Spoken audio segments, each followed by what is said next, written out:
It's about to start, we'll talk about code or whatever we'll talk about today. It's about to start, so please hang tight while I check that everything is okay. Sound, check. Camera, check. Lights, check. How's my hair? Oh, wait, I don't have any hair. Maybe put some pants on and I am good to go. So get ready wherever you are, 'cause this stream is about to start. Get ready wherever you are, 'cause this stream is about to start.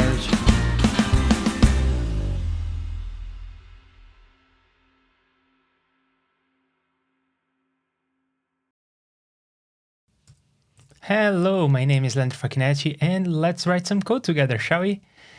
What we have on the menu today is to continue working on our library that will help you develop easier to use, better looking JSFX, real-time audio processors in REAPER. And specifically what we are working on today is something necessary for the second plugin we are implementing using the library. It is the Auto Mixer. But we'll not get into the Auto Mixer today. We are going to focus on the RMS computation that is necessary for the Auto Mixer to work.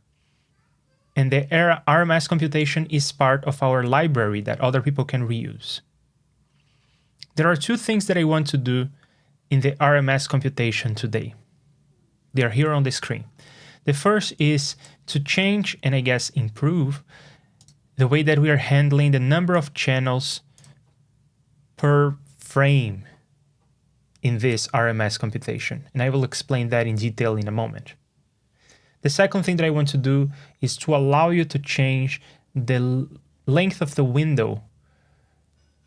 And I will also explain that in a moment. Let's start with this. The way that I implemented this the first time is if you want to have multiple channels on the RMS computation, you have to provide that number here on the constructor of the RMS computation. So this is something that you have to do when you start the plugin on the init section. And then you are not really supposed to be changing the length of the channels anymore. But of course, in practice, you would want to allow the user to change the number of channels on the go. So having this hard-coded here is not such a nice idea. I guess you could externally go here and change this number and it would mostly work. But I think I have a better solution overall. So first of all, why would you want RMS computation with multiple channels? Well, suppose that for instance, in the Auto Mixer, you have a situation where you have multiple microphones in a room and they are all stereo microphones or they are all quadraphonic microphones. It's a long shot, but it could happen. So we would like the RMS computation to take into account the signals coming from different channels. And to do this right, you have to take the squares of the samples from each channel and add them up. So some people would be tempted to just add all the channels up before passing them to the RMS computation, but that is incorrect. You have to add the squares and not the samples. You have to add the squares of the samples and not the samples themselves. All right, so let's just go ahead and do the change. What I want is I have a square in progress. And now we will also have a square in progress channels. Maybe not the best name, but it is what it is. So we will be collecting squares of samples for all your channels when you are calling the add function.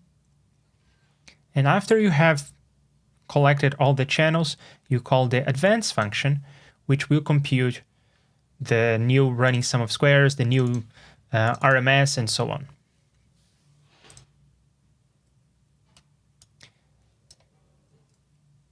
So now you don't need to provide the length of the channels when you are instantiating this data structure. And to begin with, this number is 0. How many channels have I accumulated in this current square? 0. And then as you call add, I will be incrementing this counter. And when you call advance, I will be dividing by whatever is on this counter, and I will reset it. So instead of asking the person using the library to give me the number of channels in advance and then not letting them change that, I will be just computing the number of channels that went through the add function.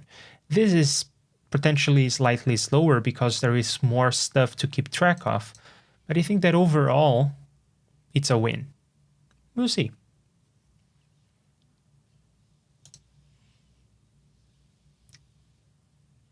The number of fields in the data structure didn't change. It's still 0 to 5, 6 fields total. This new field starts with a 0. When I am adding a value into the RMS, the value here is the sample. In most cases, it's going to be a sample of audio. It may be other values if you're computing RMS of something else. And then we'll have 2 fields that we need to get from the data structure.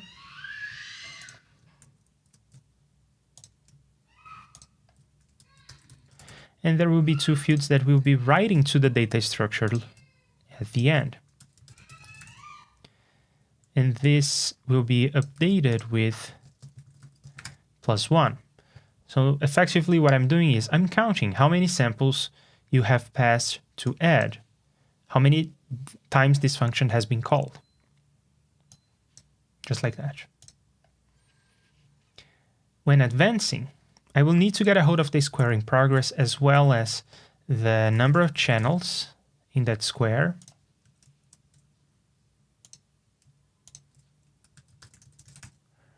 Just like that. And at the end, I will be updating this because I will be resetting it.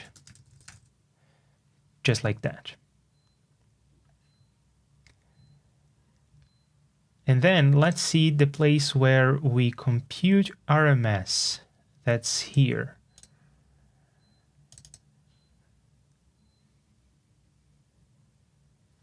The running sum of squares. Oh, actually, I need to update this on the running sum of squares because I had. So yeah, this is another thing that I need to talk about.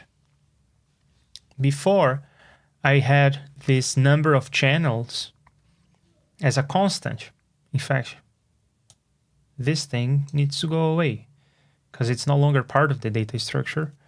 Doesn't really make sense.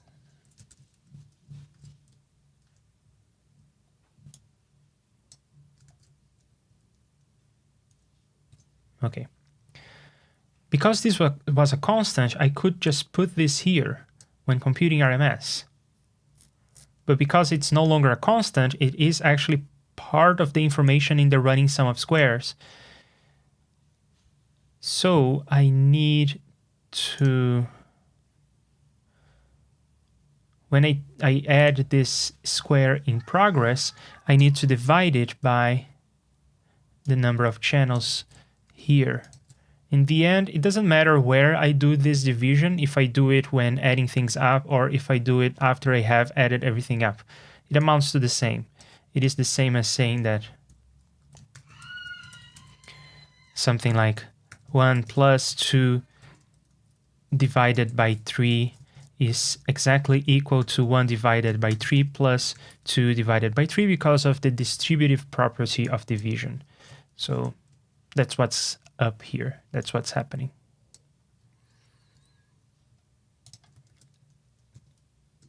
And then we can remove this from there. And it does look pretty nice.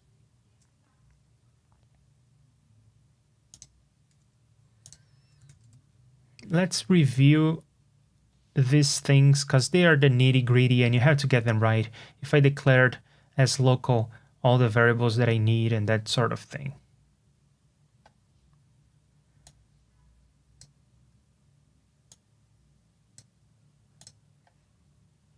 And then let's double check this computation here. I guess it may be getting a bit large.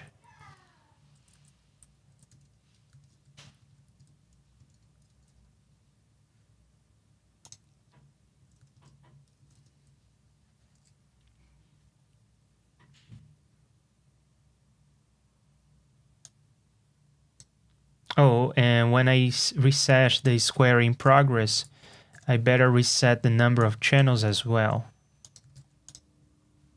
Super important. Yeah, so if you're interested in knowing more about this algorithm, I recommend that you watch my videos from the streams this week and last week, and also my videos from about 2 years ago in which I explain RMS in detail. But to update the running sum of squares, I want to get rid of any floating point errors that may accumulate, so I put this max 0 here. That's something we implemented yesterday. And then to update the running sum of squares, I subtract a really old sample that fell out of the window.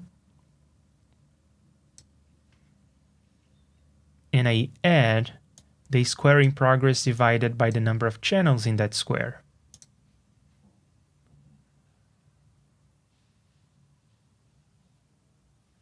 Oh, and I need to do that here as well.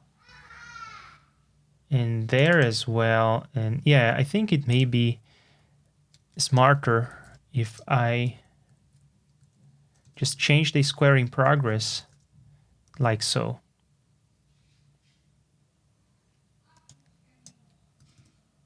Then I can use it like this, and then I think it fits on in one line again. When I'm streaming, my display is so wide that I am okay with relatively long lines. If they fit on the screen, then they're probably a good length. Hang on, there's something weird. My camera is not showing up. Why would that be?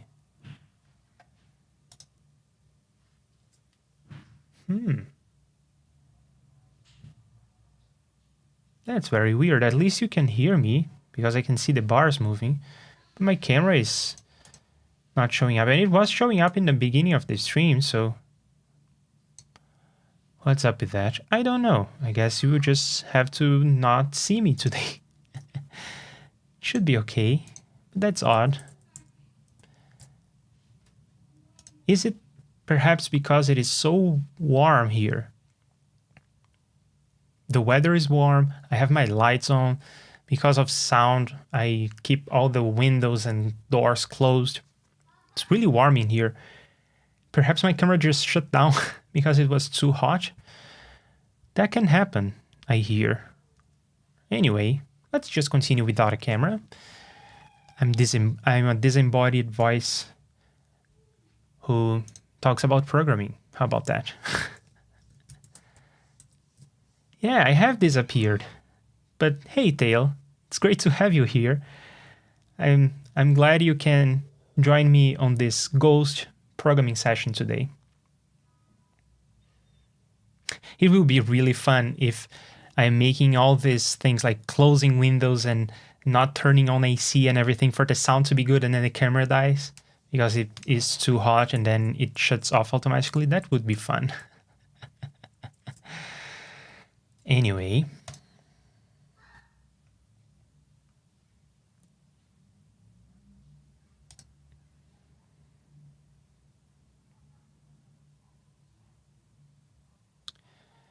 All of this looks good to me. Let's review the test that has to change because now it doesn't receive a second argument on the constructor, but that's the only change really. The second argument was the number of channels that was hard-coded. That's no longer necessary, but everything else is okay.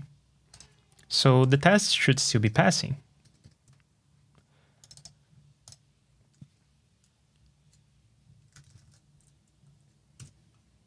And they are. Would you look at that? Great. So I say that this is done.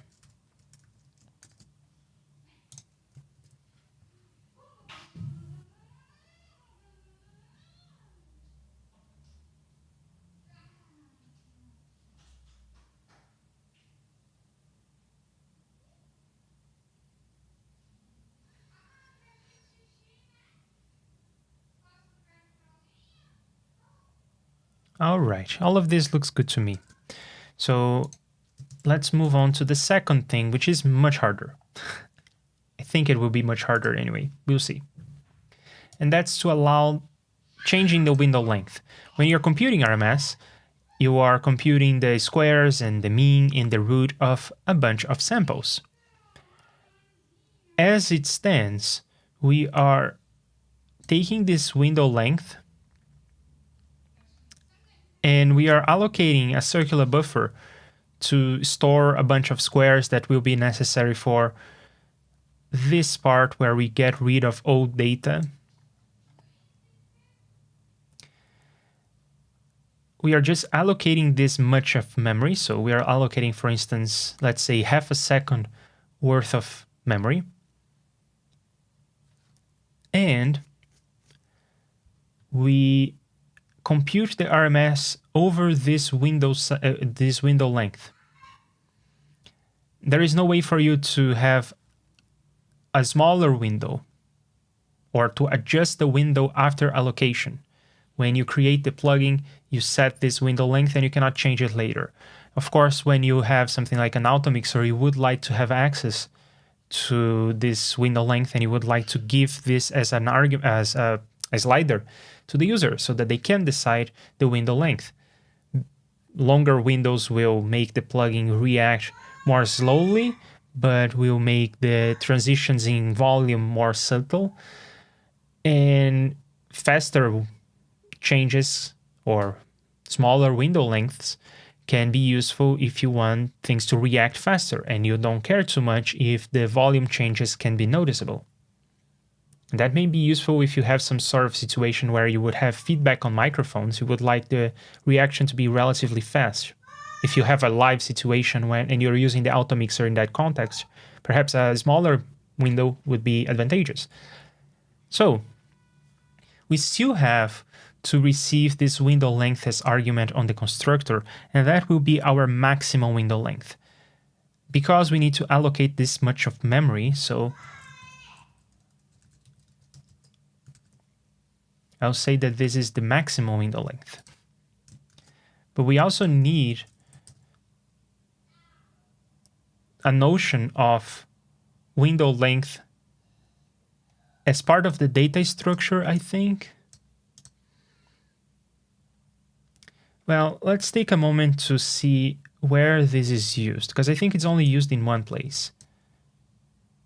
Yeah, so this window length will be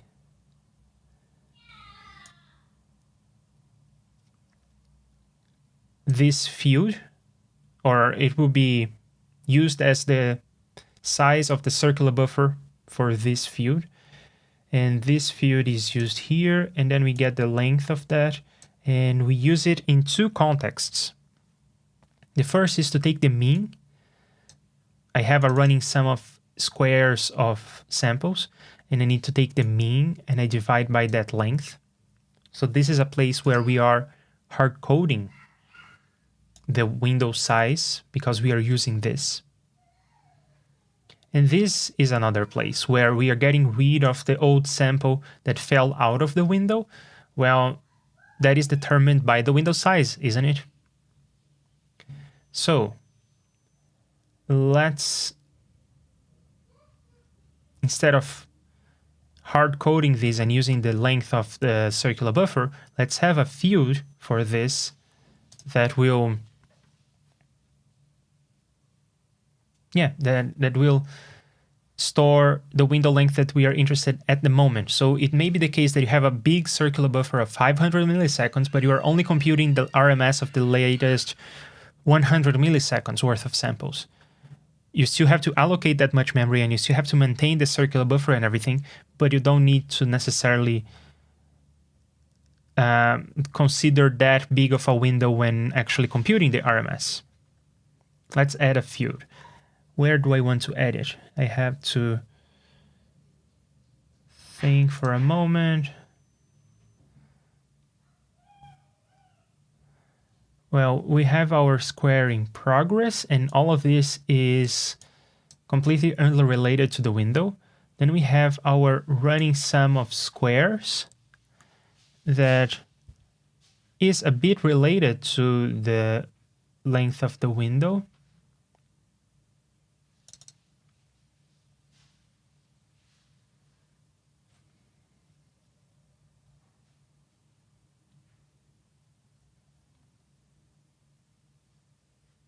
Yeah, this running sum of squares is related to the size of the window, I think I will have an argument before it that is the window length.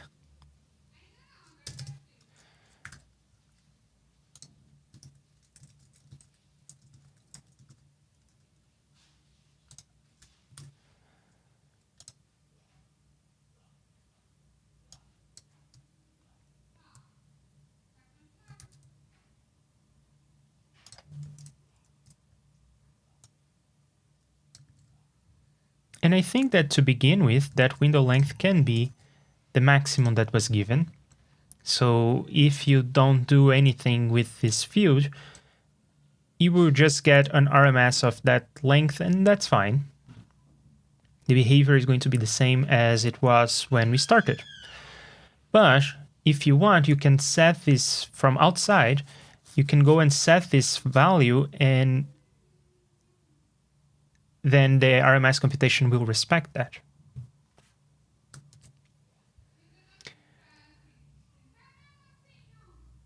And we noticed that this was the only place where we were using this, so... Oh, but there will be some implications here to this part as well. We'll have to think about this. Anyway.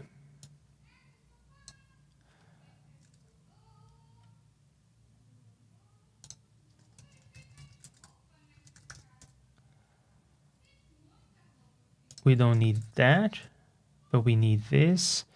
And it is just part of the data structure, so I can get it like this.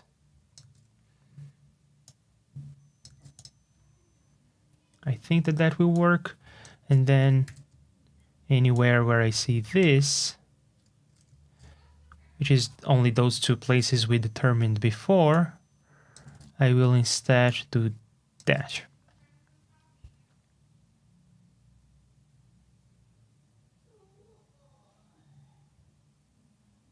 Yesterday I had to fix an issue by reordering these lines, and I don't remember exactly which lines were reordered. So I don't remember if it is correct for me to get first and then push.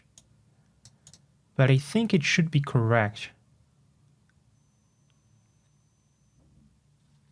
Let's suppose that the window is 1, the trivial window of one sample. Is this going to do the right thing? Am I going to get the right sample and then push the right thing? I think so, because when I look at length of -1, or I guess window length in that case would be 1, and when I look at get -1, I am talking about the thing that I put on the circular buffer last time.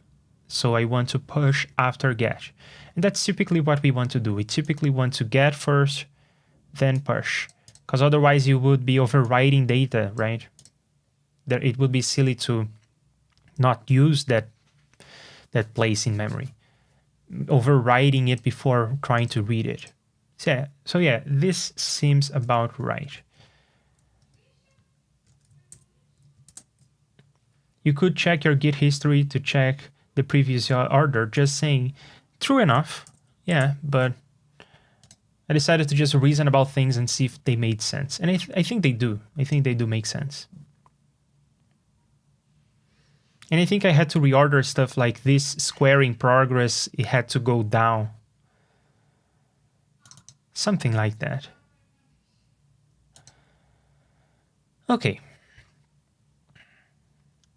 So that will do for the window length, but we also have this trick we implemented yesterday to get rid of floating point errors that is dependent on the window size as well.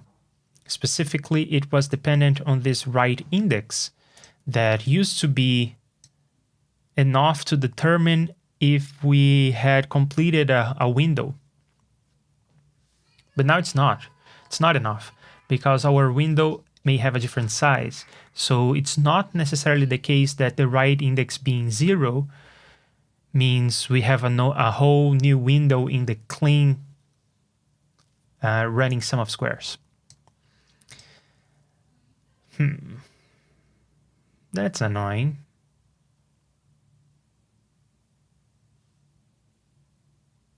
Well, I guess one potential solution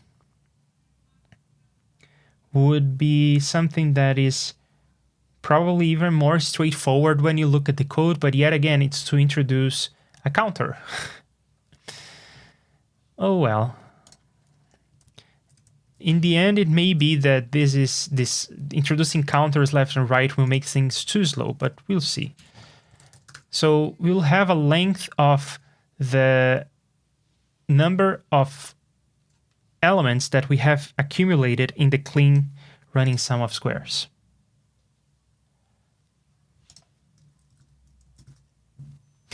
I can see this going out of hand. It's like our waveform display. It started simple, it got really complicated, and that seems to be the case here. It's getting complicated, and then it got complicated and complicated, and then eventually it got simple again, and it was great. Seems like RMS is going to go through the same journey. Anyway, let's see. 0, 1, 2, 3, 4, 5, 6, 7, 8.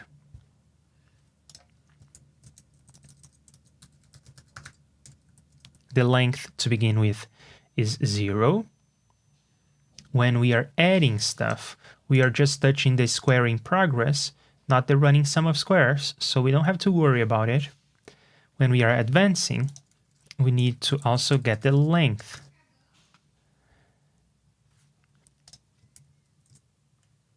But we do not need to get the index. And this is super straightforward, right? Because we are just explicitly counting samples.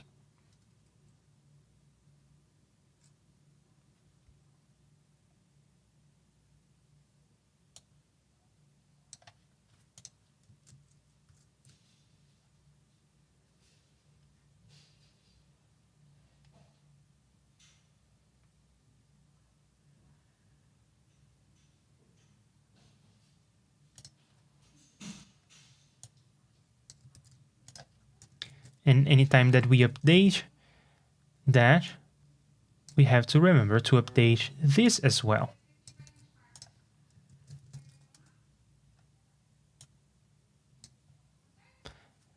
And we have to remember to write it at the end.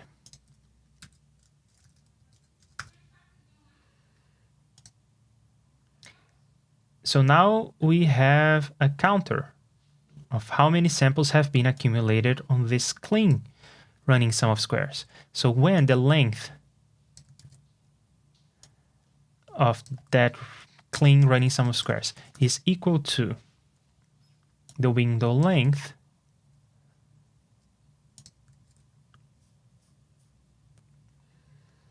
then I do the good old swap. So that's very explicit, and that's the straightforward part I was talking about.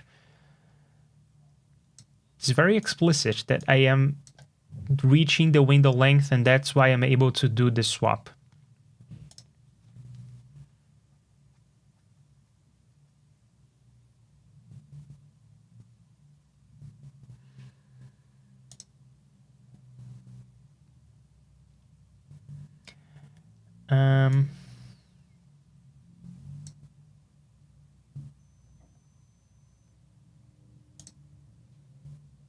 Yeah, that seems about right. I was considering whether the order of these operations, again, order of operations, always tricky, if the order of these operations made sense. And I think they do. First, I update the variable, and then I check if I have a full window, and then I do the swap. But there is one other thing that I have to think about, and that is, if my window length is changed from the outside, then it could be the case that it's changed to be smaller, and it could be the case that at that point this is already bigger, and this would just throw everything off. And there are other issues related to changing the window length. So I think that we are not done yet.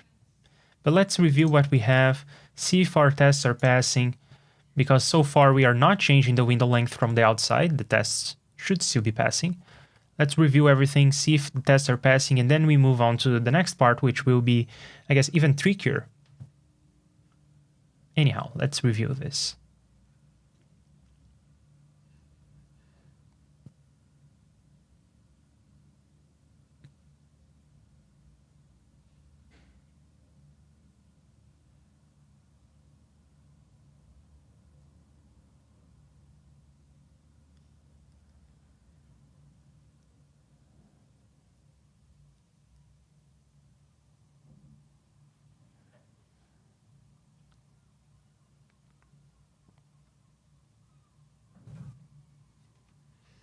Okay, all of this looks good to me.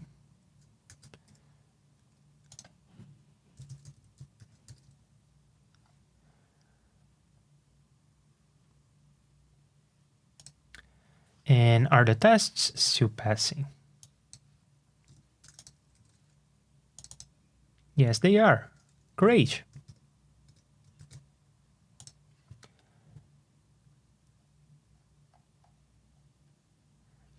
Okay, let's talk about the issues that come up when you change the window length from the outside. The way that I have this in my head is you would have some plugin like the auto mixer, and perhaps on the slider block, you would have some sort of loop over tracks.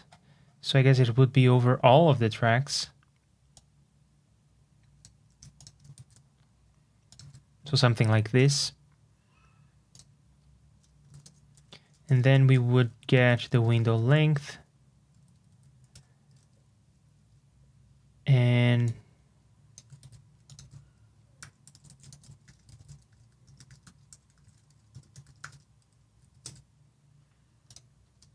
there, that. Let's have an actual slider for this then.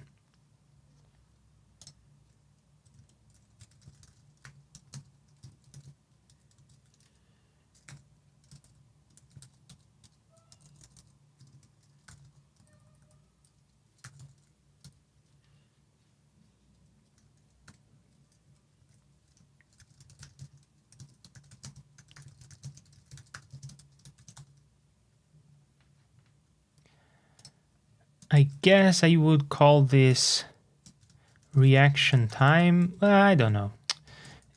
I'll leave this kind of thought process about user interface for later. Anyway, we have a slider here where we set the window length in milliseconds. I will also need to change this allocation because now it doesn't take the number of channels anymore as an argument. So this is now working with our new implementation. And yeah, so the way that I imagined you could change the window length is by doing this. But there are several issues related to this. The first is what we already noticed. It may throw off this whole situation where we clean the floating point arithmetic errors that accumulate over time when we are updating the running sum of squares. So that's issue number one.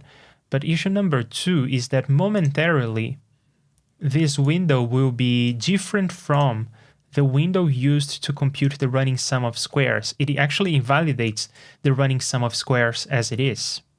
So I guess both issues have to do with a running sum of squares because the running sum of squares has taken in account an old window length. And I can only think of two ways to go about this.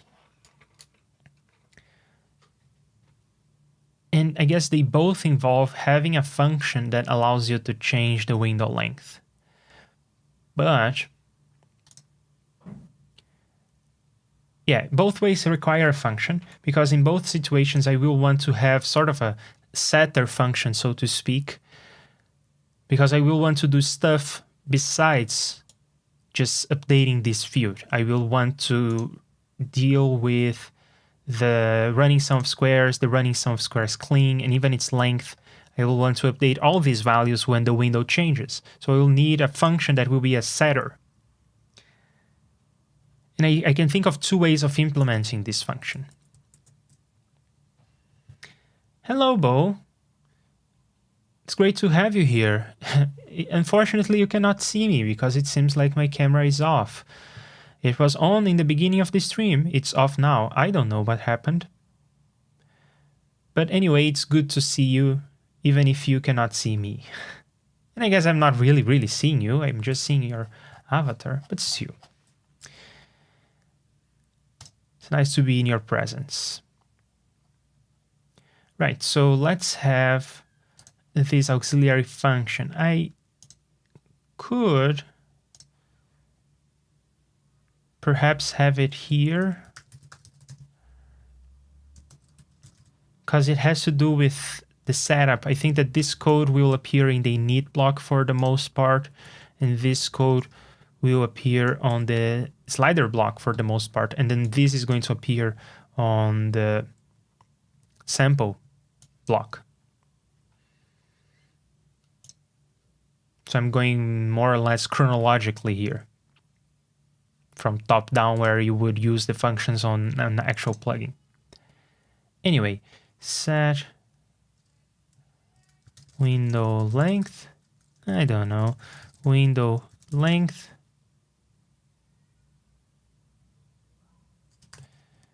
Well, but then it clashes, right? That's the same. And we also learned at some point that it seems like in JSFX variables and functions live in different namespaces. It is a type 2 Lisp, I guess. Anyway, they live in different namespaces, so I think that this is okay, but I think I will just say set here at the end.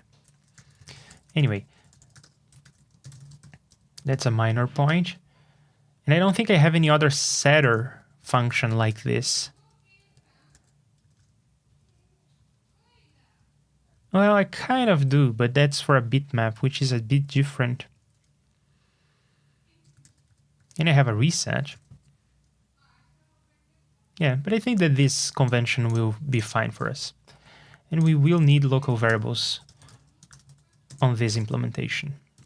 What fields do we care about? What fields do we want to get?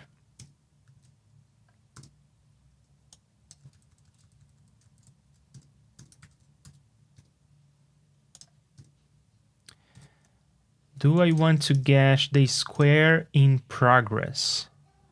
I do not. Do I want to get the old window length? Yes, I do. Do I want to get the running sum of squares, the clean one, and the clean length? Oh, so hey, that's another advantage of having an explicit length. Even if I just reset it here in the, because think about this, you could be in the middle of computing a window with some stuff in here, and then you need to reset that. So your new window will be in a different alignment as to your original window, but that's okay because we have an explicit length. So you could be in the middle of computing a window and you can discard that and start a new one. That's good. And then we have the squares. We will need those. And we have RMS. And we will need that as well. So these are the fields we are going to need.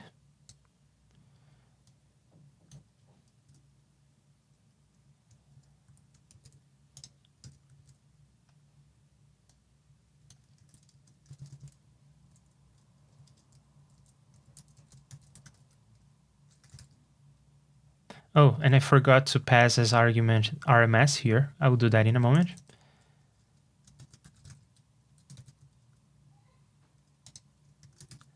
There it is. No trailing commas here.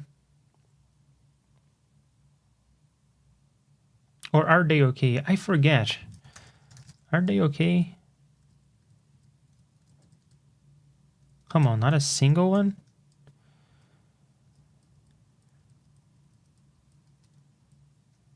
Here we are. Trailing commas are okay.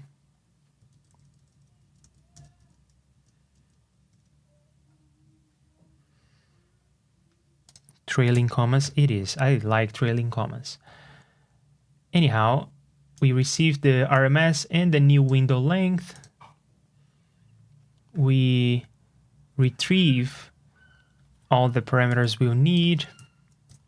Then which parameters are we going to update?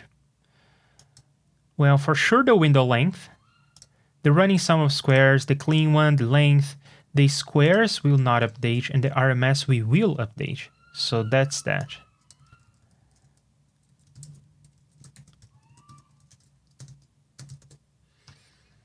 Now let's write the meat of this.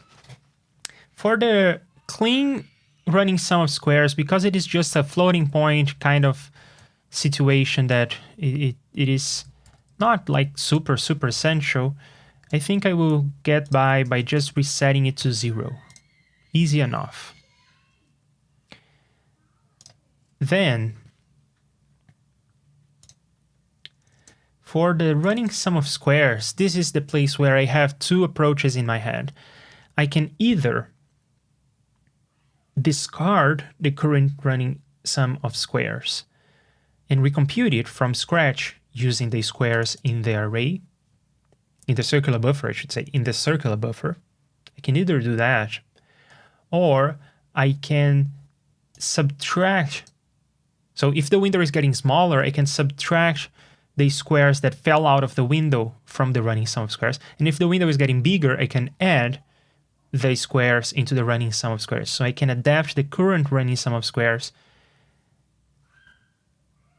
And I guess the trade-off here is if you are changing the window length to values that are close to old window lengths, so if you're changing it from 100 to 110, then it is better to update the values in here, but this will incur into like floating point errors and all those issues.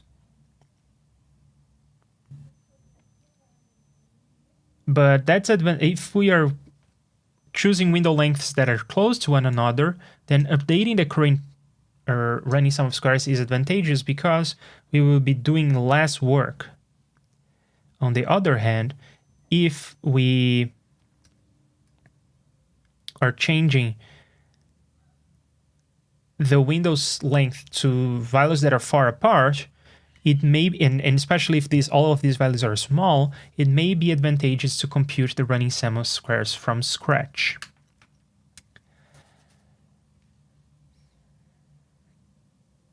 But I think that this second approach, computing it from scratch, is better in less common cases. So I think that what I will do is compute the delta. I will compute a new running sum of squares based on the old one by taking the... I named these two variables the same thing. By taking the old window length, the new window length, looking at the two and deciding what to do. So I will need to call this the old window length and this the new window length. And then this will be the new window length. Am I missing anything? No. So I will need to look at the old, I will need to look at the new, and I will need to decide what to do. If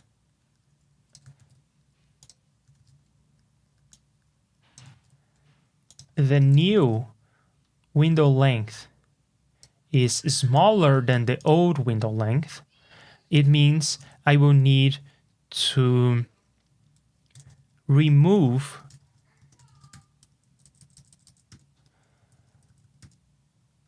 squares from the running sum of squares. And I guess you may be thinking, hey, if you are doing this treatment for the running sum of squares, could you do it for the clean one as well? Not quite, because when the window gets smaller, I will be subtracting stuff from the running sum of squares, and that may lead to floating point errors, as we discussed yesterday. So the running sum of squares clean really needs to be clean. Now the implication of this is if you have automation on the RMS window length, Suppose that if, for instance, in the AutoMixer, we have a slider for this. Suppose that the user automates this with a sine wave. So the window length is always changing. The clean running sum of squares will never have the time to catch up and complete a window, and then we may be accumulating floating point errors in that situation. But I don't care. I think it's better to have this true to its spirit. It really is a clean sum of squares. I'm not subtracting stuff from it.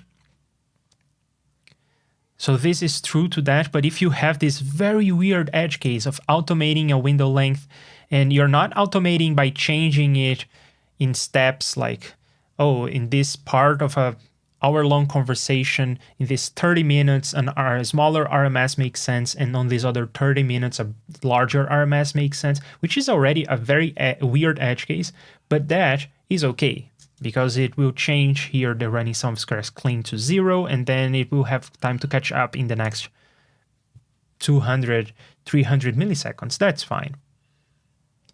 But if you're automating this change and calling this function at audio rate, or I guess at almost at audio rate, you're calling it every block or something, because I think that's how often sliders update. But anyway, you're calling this often, it may be the case that the running sum of squares clean never has time to catch up.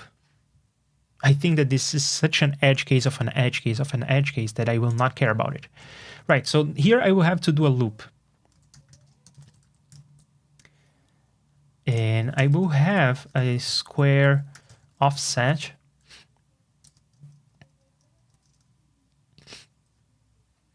that I think will start at this.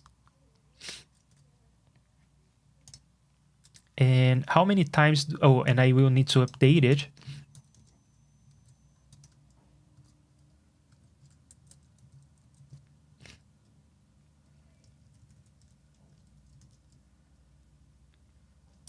I'll have to draw some ASCII art to make sense of this.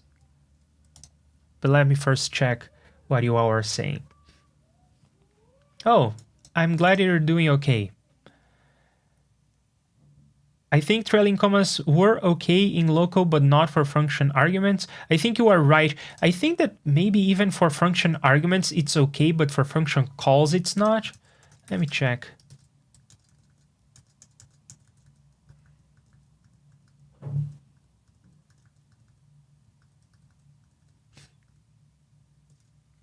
Yeah, it's okay to declare function.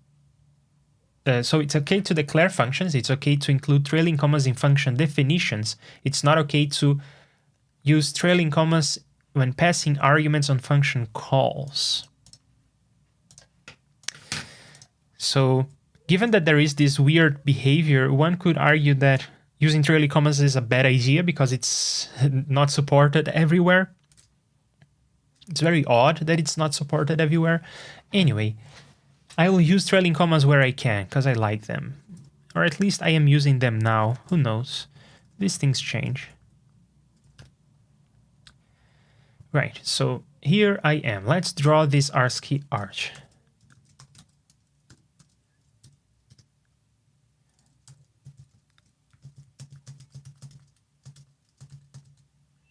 These are my samples in my circular buffer. Well, not really. They're more like this. When dealing with circular buffers, we don't deal with absolute indices, we deal with offsets.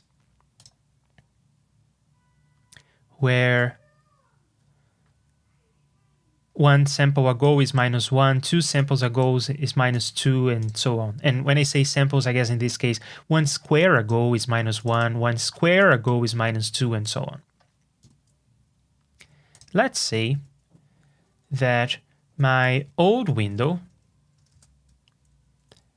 used to be from -7 to -1. So that would be a length of 1, 2, 3, 4, 5, 6, 7. My old window length was 7. It's funny that I counted this from left to right. I could just count this from right to left and then immediately arrive at the answer. Anyway, the new could be something like 3. And then in that case, we would like to take in account these 3 squares, and we would like to discard these 4 squares. So, how many squares do we want to discard? Old minus new, 3. So old minus new. Old minus new is 4. I said old minus new, 3, and selected 4 squares. But you know what I mean. We are guaranteed to have an old that is larger than new, so this number is guaranteed to be, I want to say positive, but old could be the same as new. Well, in this case, it wouldn't trigger this branch, but it would trigger the second one. And I will not check for equality, because if you're changing to the same thing, it will be mostly a no-op. Anyway, I guess you're just discarding this for no good reason. So hey, don't call this on the audio thread.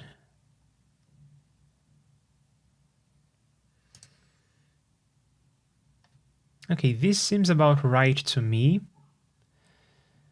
So the offset will start at this, which is minus the old.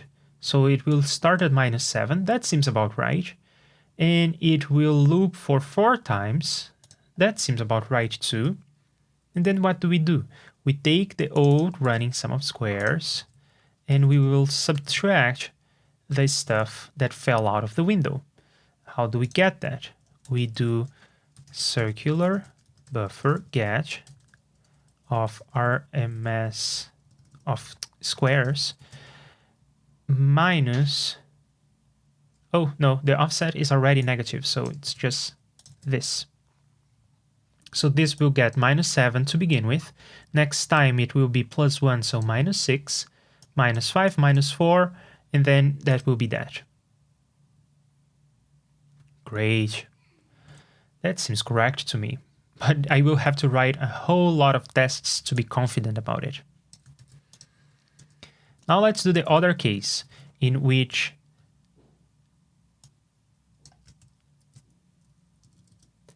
our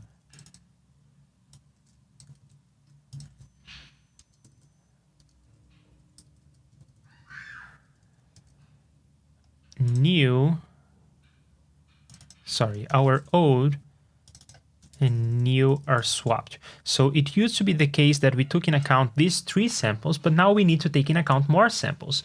Luckily, we have them because our circular buffer was pessimistically allocated, so the squares are just there for us to grab.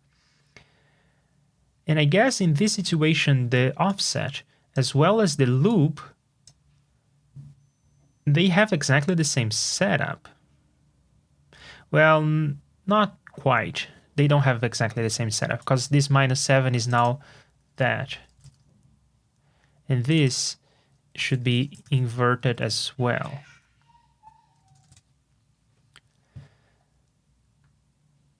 And this should be a plus. But hey, it works. Could I make this different? I guess I could. I could be a bit clever and find the commonalities between these 2 blocks and then do stuff like I want to take the maximum between old and new and negate that. So I could have something like this, and then these 2 lines would become the same. And similarly, I could have this subtraction and then take the absolute value, and then these 2 lines would become the same. So far, so good. And then this, we could also multiply by minus 1. Yeah, I guess. So we could collapse these 2 blocks of code into a single block of code. Is this something that we would like to do? I don't think so. I think it will complicate the code. It will not terribly. It will not be super complicated, but it will complicate the code ever so slightly. And this is relatively straightforward if more verbose, because at least you have this anchor to think about.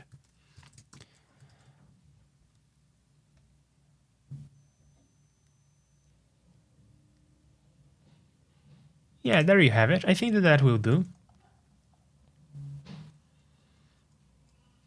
And we do have all the setup we need, but instead of this, I will use the function.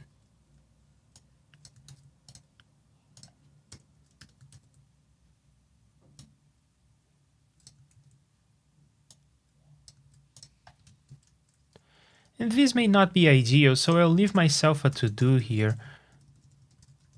Only run this if this has changed. And that's because you may have another parameter that you would like to automate, even with a sine wave or something that is going to be automating this and changing the value of another slider very often, and then this block is going to run, and then this is going to be reset even if it doesn't need to be reset.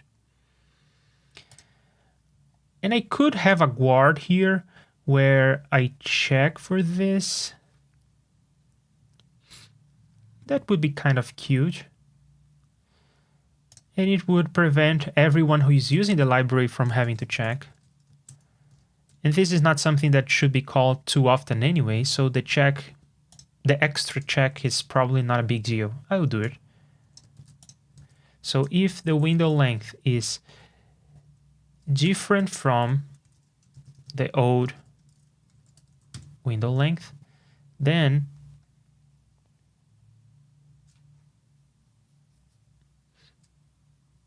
you do everything actually.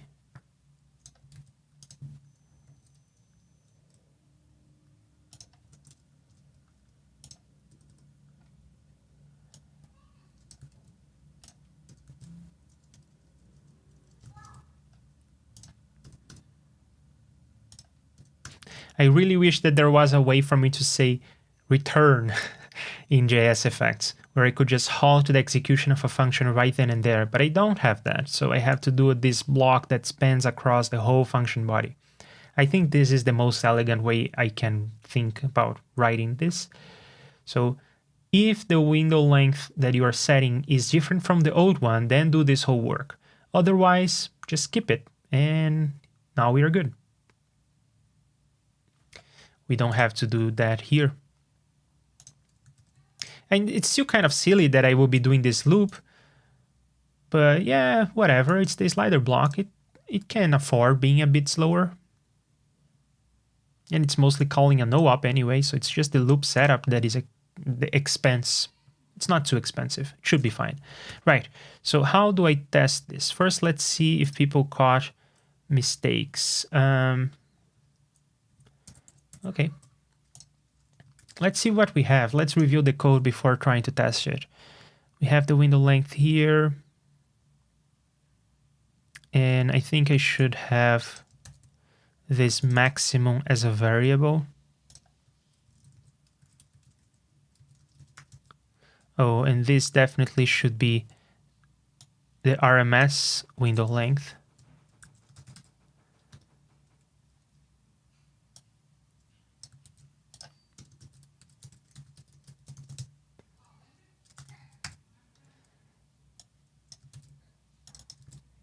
There you go.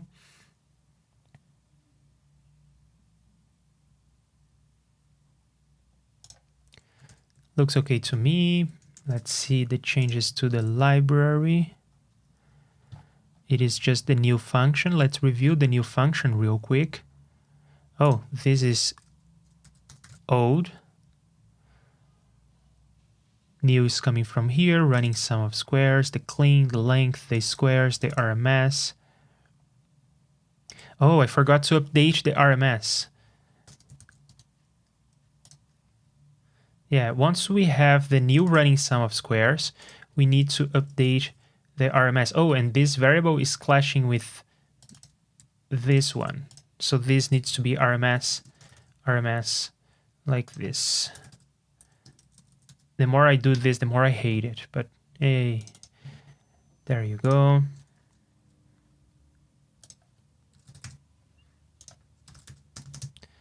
And to update this, I think I will just copy and paste this real quick. It's not ideal, but it is what it is. So the running sum of squares is up to date at this point, and we are talking about the new length. Okay, second try. Let's review the code. It's still just a new function, so I'll review it here so I have more screen space.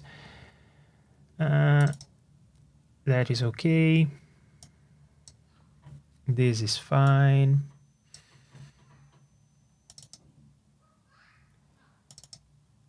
Okay.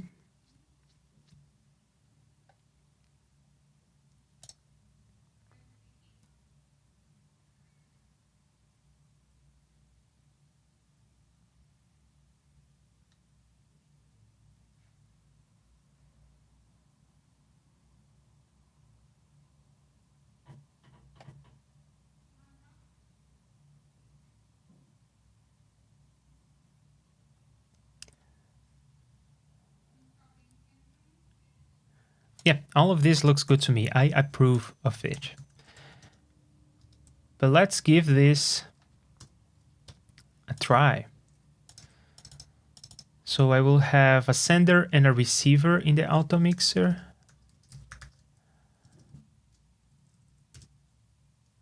Syntax error at line 59. I bet it's a semicolon. Yep, it was.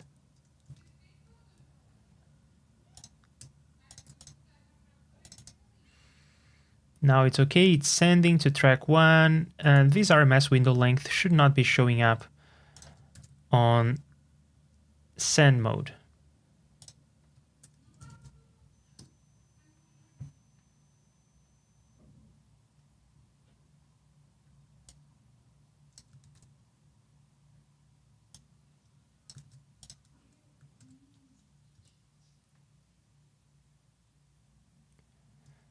Okay, let's give this one more try. Hey, there you go.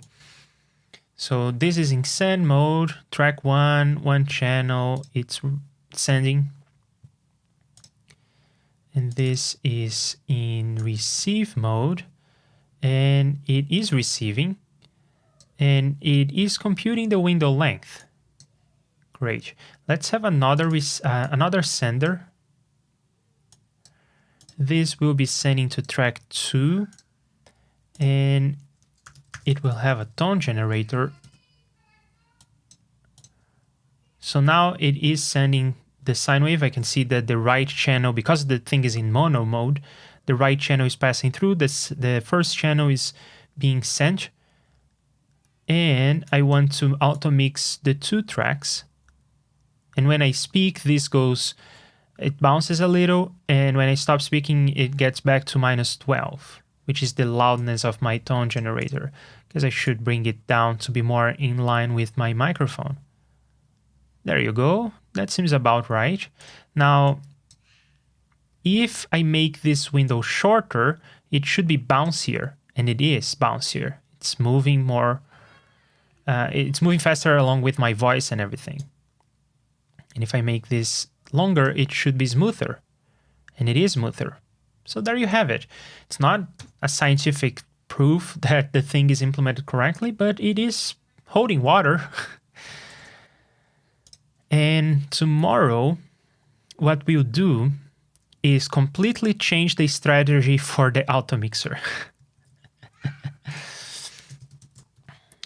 Because we have this complicated problem of needing the auto mixer to receive audio from all the tracks so that it can compute the RMS of the tracks independently and compute their gains independently and then auto mix stuff. That's mostly okay. I think that we could pull it off, but perhaps it's smarter to follow a different architecture. That is the architecture used by Corey Skogin on his original implementation of the auto mixer in JSFX. I will tell you all about this tomorrow, so watch out for that. We will be not using this sender-receiver approach. We will be using a completely different approach, and we will not need side channels for audio. We will need side channels for other things, but we will not be relying on REAPER to have multiple channels on tracks and then sending to different channels in tracks like we did in AutoMixer 1.0, because this is the second implementation of the AutoMixer. We'll not be doing that weird situation. More about this tomorrow. Let me say hello and goodbye. So hello Beats, it's great to have you here. Is this the scripting language of REAPER? Yes, it is one of the scripting languages of REAPER. Mostly when people talk about scripting in REAPER, they mean REAPER scripts, REA scripts, and that's in Lua or Python or a language that is similar to this. Not quite the same, because, for instance, sliders don't exist in that situation. It's still the same EEL2 language, but it is in a different flavor. But for the most part, it's not really the scripting aspect of REAPER. It's more like the JSFX aspect of REAPER. I think there is a bit of a distinction there. Anyway, yeah, I don't love it. We'll see. Yeah, this is JSFX. It's a digital signal processing language of REAPER. The scripting language is, yeah, you can write in Lua, but you can also write in Python and C++ and even in EEL2. So you could write things like this in REAPER scripts, but it's unusual. Most people these days are using Lua. No, you didn't come too late. You can always rewind and watch the whole thing, and you can tune in tomorrow at the same time. We'll be completely changing the architecture of the AutoMixer. I think it will be super fun. Looks pretty cool, but I didn't get what you did in this short time. Fair enough. We are very in the weeds at this point, but tomorrow we will be at a higher level, I think, and perhaps you will be able to follow along more closely. But as always, ask questions if you are interested in something that is happening. For instance, what does this line do? You can always ask, and even if it's something that we have already talked about before, I'm more than happy to answer so that you don't have to watch hours and hours and hours to catch up to speed. Anyway, if you're interested in something, just ask. Make sure that you tune in tomorrow because it will be higher level and hopefully easier to follow. So thanks Beats and Bo and Tail for joining me on the chat. Thank you to everyone else who watches this after the stream is over. I appreciate you being here and I love when you comment on the videos. So tune in tomorrow. Have a good one. I'm out of here. I will be scooting around the city. See you tomorrow. Bye.